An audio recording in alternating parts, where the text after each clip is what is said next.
Mais c'est de la réussite sociale dans notre royaume, qui va dans notre poche, c'est-à-dire dans la réussite. Parce que Yesod, c'est l'argent, c'est la lune. Symboliquement, c'est l'argent. Et quand je dis réussite, ici, c'est la réussite la plus concrète de concrète de concrète. Pas la notoriété, la résultante dans le compte en banque. Ça, par exemple, c'est presque un tabou spirituel.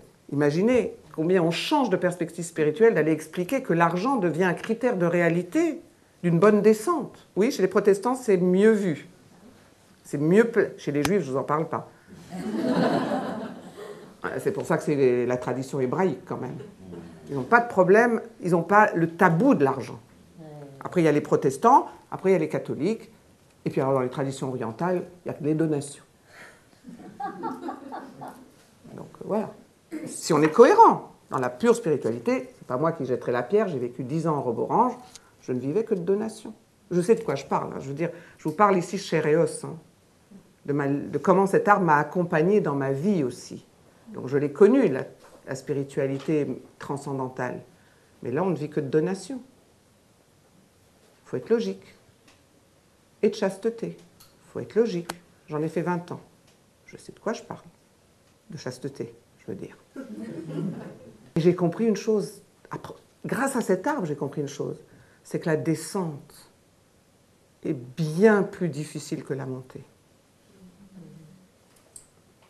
Et bien plus passionnante. Et que c'est un défi spirituel bien plus intéressant que la montée. Et encore une fois, ça ne veut pas dire que l'un empêche l'autre. Après, ça méritera de réfléchir, mais bien plus tard, quand on aura bien différencié ces deux spiritualités, que les gens auront fait des choix d'évolution nouvelles, alors on pourra se poser la question de la passerelle entre les deux. Mais on en est très loin sur les chemins aujourd'hui. On en est très loin. Parce qu'on n'a pas encore vu combien, dans la spiritualité transcendantale, la nostalgie de l'ailleurs est opérationnelle, que j'appelle les fuites transcendantales. Les spiritualités qui servent de fuite transcendantale, de fuite de la vie, de fuite de la relation, de fuite de la réussite, du travail. Malkout, c'est le travail. Du travail. De l'amour du travail. Ça, c'est Malkout. De l'amour du travail. Travailler pour l'excellence de Keter. Vous voyez que dans le travail, c'est l'incarnation de Keter qui est l'excellence. Si vous traduisez Keter, couronnement, on dit son excellence, votre excellence.